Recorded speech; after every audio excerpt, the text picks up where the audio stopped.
Welcome back to Maple Ridge, home of the Super Turbo 701. Today's August 6th, early afternoon, and I'm out here on a little rainy day up here in the Northeast working on my left wing.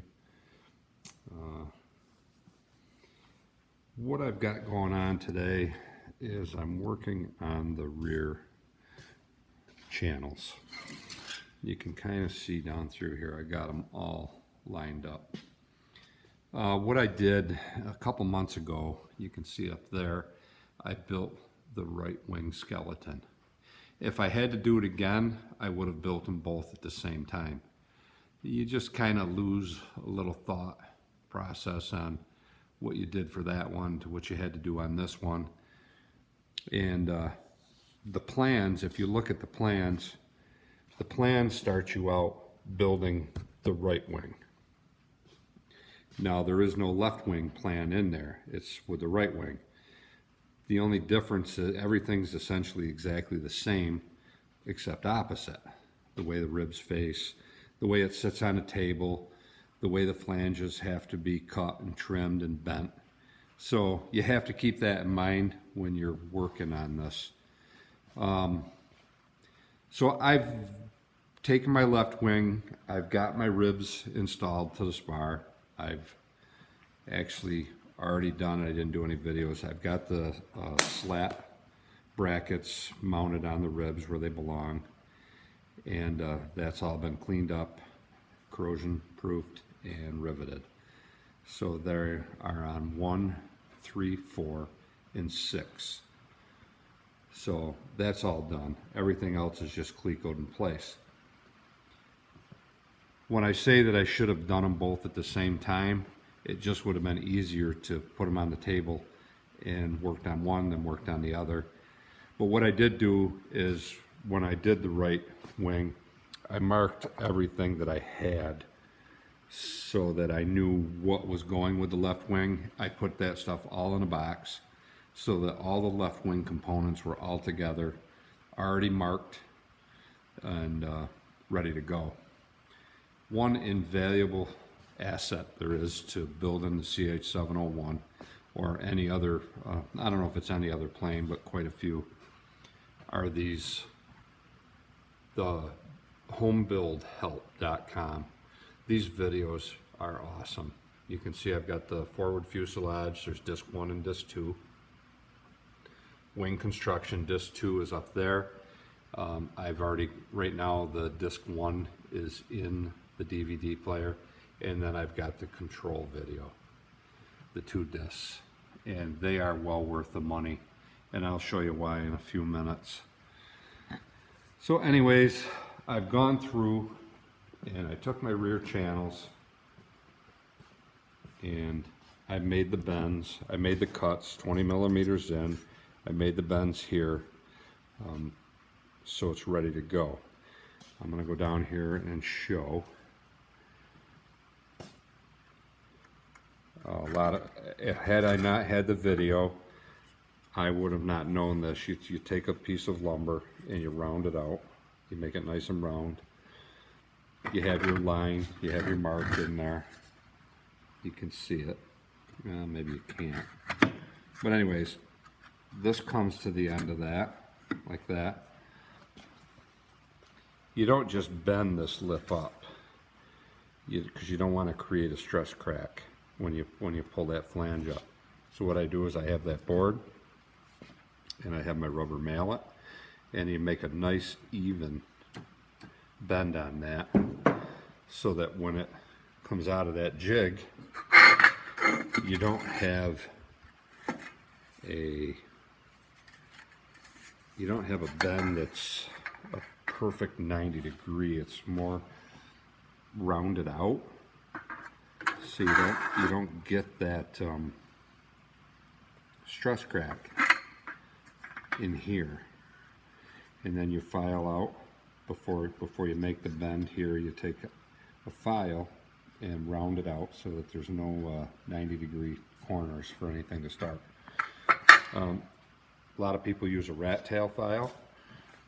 What I found is a chainsaw file is a nice round beautiful little file for making those relief holes. Now I'm going to go up to the video just for a second, just to show you this video that I have.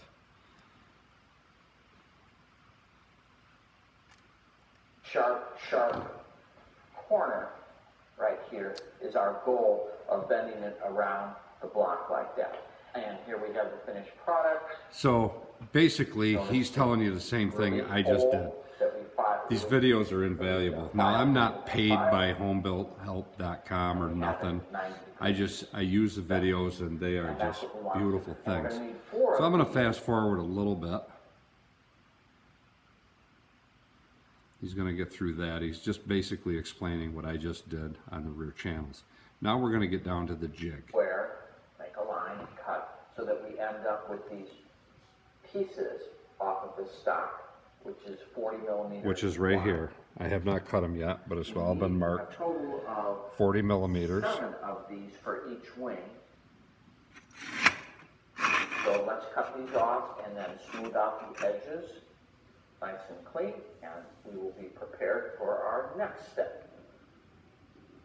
Our next step is to produce a jig using our workbench and some small wooden blocks.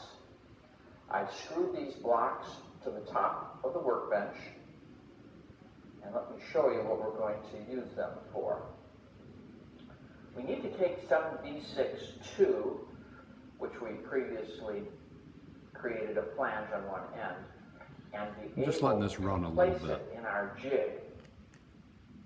Okay, I paused that. Now if you come down to my bench, you can see that I have that jig lined out. What it is exactly 600 millimeters from this 90 degree, which has been perfectly set to the table. Actually, not on that side. Make sure that you have a nice factory edge here. And you can see that is perfect with the edge of my table. Then you want to do the same thing on this side so that you have a nice factory edge here. Then this goes in here like this. It butts up against this right here. And then these flanges that I'm going to cut out will go, I'm going to drill my holes in this, then my flange will butt up against this, and it gives you exactly 600 millimeters for these real channels. And you'll do that for all of them. That comes to a point for 2 of them, the 7V61 channels have to be jigged for their own because it's only 400 millimeters from end to end. For that one, which is in the middle between 3 and 4. And see, I've gone through and marked my spar, and I actually mark all my channels so that I know where this goes. See, now this has got a 3 that way.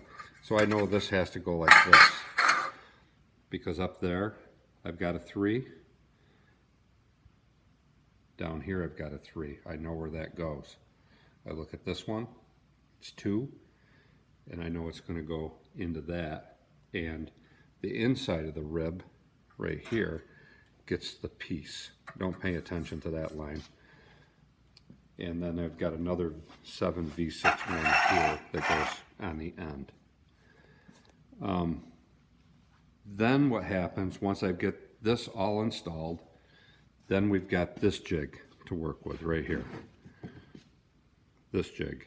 And they show you on your plans how to build this, and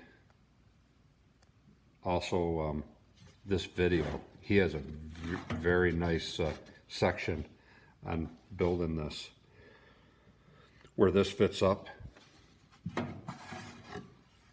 What it does is this positions, it will position your, that'll fit right up underneath that spar. And then it positions exactly where these angles have to be in there like that. Now, one little key point that I learned from watching the videos is this has to coincide with your skin. Now my skins came pre-drilled. The wing that I started up there, the right wing, I went through and watched the video, and basically you have to have the measurement because your top skin, this fits up in this angle. Your top skin has to drill down through the top of the spar. So you have to take into effect that your pre-drilled skins are going to be in the center of this and lined up with these holes, centered. So that when you put your skin on, these angles, when they go in, are going to be properly located this way. I mean, it'd be a terrible thing to have this set in here, all mounted, and your skin holes weren't lined up on the center lines. I got to put center lines on here. What if they were down to the edge? So what I did is I actually measured my skins. I went up, my skins are laid out underneath that spar, the right wing, and you basically, what I did is I measured the holes that are pre-drilled in the skin that are centered on here, be right in the center of the spar. That skin will get, and I measured down to the hole where it is in here to make sure that it was identical to the distance that I had in that jig that I made. And it was spot on. My skin set on really nice. Now you have to make a little bit of adjustment. If your skin holes are different by 2 or 3 millimeters, then you would adjust your holes here on left or right, depending, you know, this may be this way a little more, this way a little more, because you want your pre-drilled holes to line up on this rear channel, and you also want it to line up on that channel. The videos are invaluable when it comes down to doing that, because he shows you every step of the way exactly how to do it. So the plans are really nice, and I do go to the plans along with the video when I'm building this stuff, and it's really nice because you can lay eyes on exactly what he's doing, and you can duplicate it down here exactly the way he's done it. You can pause it, you can look at it, you can double check his 600 millimeter measurements with the plans, and that's what it was, 600 millimeters in the plans, 400 millimeters for the 7V61. They're the heavier brackets that go in. So it just makes it really nice to have those videos and to have it go with the plans also. So what I'm going to do is I'm going to go ahead, I'm going to cut my angle brackets that are going to get spliced into the end of the channels down here, and I'll make another video once it's all done. So pay attention to the plans. If you don't have the videos, I suggest the 40 bucks is so well worth getting those 2 set DVDs for each step that you're doing. And as you keep going, your airplane will just kind of build up in whatever area you're building your airplane. It's coming out well. If you like my videos, if you find that the little tips that I give as I'm going along help you in any way, or even if you just enjoy them, I'm trying to see how many followers I can get on this. So hit the subscribe button, hit the like button, and join me on my journey. Anyways, that's it from Maple Ridge now, home of the Super Turbo 701. Until next time, see you later.